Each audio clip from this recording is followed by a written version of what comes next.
Okay, so now we're going to move into the belief systems of these empires of the period 1450 to 1750.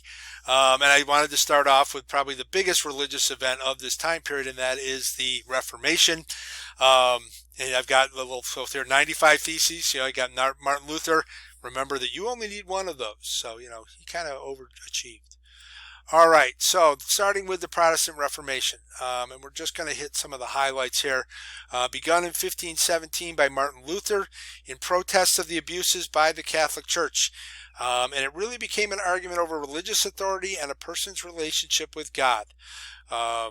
Two key players here. Martin Luther, obviously the most significant, wrote the 95 Thesis. He really got it started.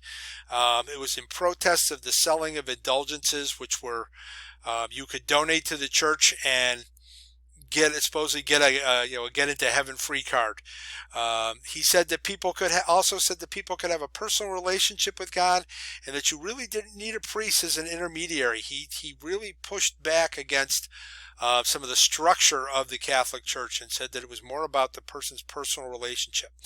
John Calvin is probably one of Luther's most significant either competitors or disciples. He founded what became known as Calvinism. Now it's more like Presbyterian Church and Methodism. He was a firm believer in what was called predestination. And what he said, all events were willed by God, and basically that God had a plan, and if you were going to go to heaven, all this was laid out if it was going to happen. It's all part of God's will. All right. England is a different case. And as you see, you have good old fat King Henry VIII here. He joins the Protestant Reformation for an entirely different reason. Henry wanted a divorce from his first wife, who had not produced a son, to marry Anne Boleyn, who would become his second of 6 wives, all in pursuit of getting a son. And he claimed, since the Pope would not give him a divorce, that as the ruler of England, he was actually the head of the church in England, so he could make his own rules, and he's excommunicated by the Pope and breaks with the church, and creates the Church of England, which is basically the Catholic Church without the rules of the Pope. Okay, Peter the Great also has some run-ins with his church, and it's mostly in the cultural and social area. He leaves the religious teachings to the church, and he's really the monarchy, the Tsar in Russia is very ingrained into the Orthodox religion, but Peter wanted to get away from some of the cultural ideas about dress and societal norms that the church heavily supported. So he had to get the church in line with that. Counter-Reformation, so kind of switching gears back to that, about 25 years after Luther's protest, the church meets at what's called the Council of Trent, and formulates its response to the Reformation. Okay, so I'm going to start on the right and move over. So Council of Trent clarifies church doctrine, sacraments, and practices, and really affirms them. And affirms the authority of the Pope, the celibacy of priests, and the role of the saints. Corrected abuses that led to the Reformation. They banned the selling of indulgences and a few other things, and they put in place 2 other things: the Inquisition and the Jesuits. Okay, the Inquisition is really kind of a church court that cracks down on protests and punishes people for defying the church. And the ultimate defiance would be you would end up being burned at the stake as a heretic. Usually you were either excommunicated or some other penalty. Often the church burned or banned books that were critical of their doings, and a lot of other things. All this fell under the Inquisition. Now, the guys who actually implemented the Inquisition was a group called the Society of Jesus, or now the Jesuits. These are actually the guys they're still around today. They run schools like Le Moyne and Notre Dame and Boston College and Georgetown are all Jesuit schools. And their big thing is they're committed to the renewal of the church. They're going to revitalize the church. They run the Inquisition for the most part, and they go out with the explorers when they head overseas, and there's a Jesuit on every boat evangelizing to the people of the newly conquered territories. Okay. Some other things that kind of come out of the Reformation. You have the Peace of Augsburg because, and this is in the late 15th century, after the Council of Trent, you've had a lot of wars between the rulers over whether Protestant or Catholic, and eventually they allow them to kind of go their own way, but this significantly damages Christian unity within Europe. Even France gets in the act and becomes a little bit more tolerant of Protestantism by legalizing Protestantism in the 15th century, but later under the rule of Louis XIV, that is first kind of ignored and then eventually repealed. During this time frame, you have the early part of the 17th century, you have the 30 Years' War. It's really a war between Catholics and Protestants flaring up again after the Peace of Augsburg. It's very destructive. You have anywhere from 15 to 30% of the population dying from not just warfare, but also famine and disease. This really puts an end to any kind of religious unity in Europe. Europe is now two camps of Protestants and Catholics, and never the twain shall meet. Okay, Islam has some of its own issues. Now you have, first of all, the implementation of what is known as Sharia law, which is the Islamic law that was supposedly passed down by Muhammad. This law diminishes the role of women.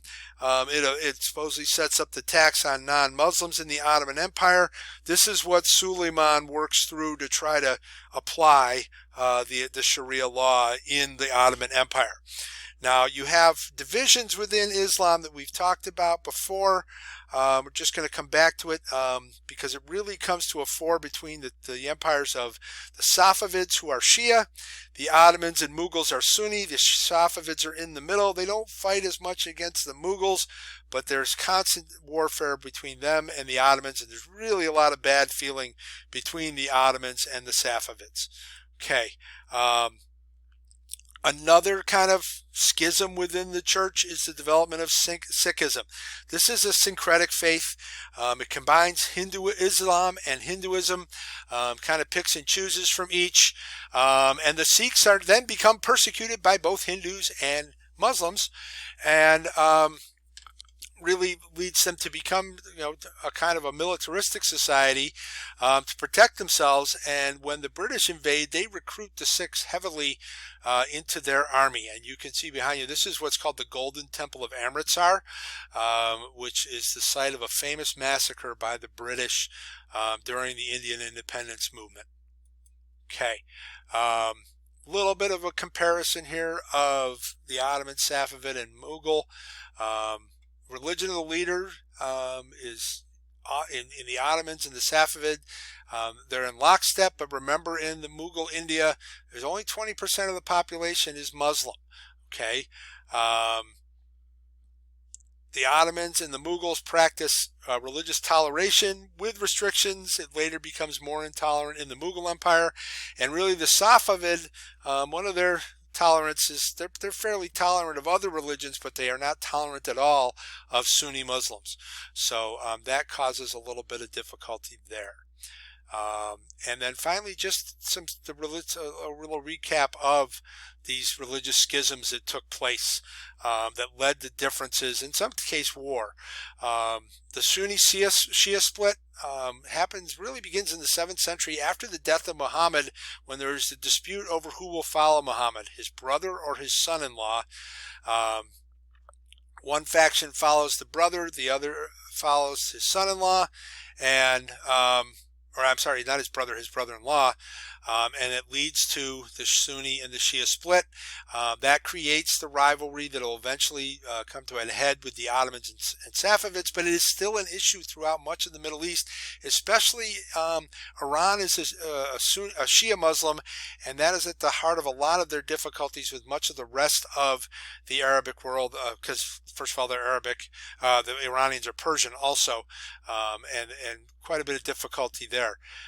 In the Christian churches, you had first the Great Schism of 1054, which split the Church of Rome from the Church of Constantinople, creating the Roman Catholic Church and the Eastern Orthodox. And it was basically a dispute over who was the supreme power in that church. And then the Protestant Reformation, which we've already spent some time on, 1517 is when it begins. Dispute over indulgences erupts into a wider disagreement over the power of the Pope and an individual's relationship with God, and really they get into the whole dispute over how one achieves salvation. Okay, finally, growing out of that Reformation and people's questioning of the church leads to the scientific revolution, and this is kind of a combination of the Renaissance and the Reformation leading to this. It's a vast intellectual and cultural transformation. Takes place from roughly the mid-16th century to the middle of the 18th century. It's science. It's a science-based rebirth of old ideas, really a rediscovery of a lot of old ideas of how to find knowledge. People stop relying on the church and the Bible as its source of why things happen. And knowledge really begins to come from rational inquiry and evidence. And really at the heart of this is this philosophy of empiricism, which says knowledge comes through experience. And it really leads to a belief that you need to have evidence and actual proof to say why something happened. Keep that in mind when you're writing your DBQs. And this is really the basis of the scientific revolution. So, going to leave you with just a diagram of the scientific method, and we'll come back and do the last section.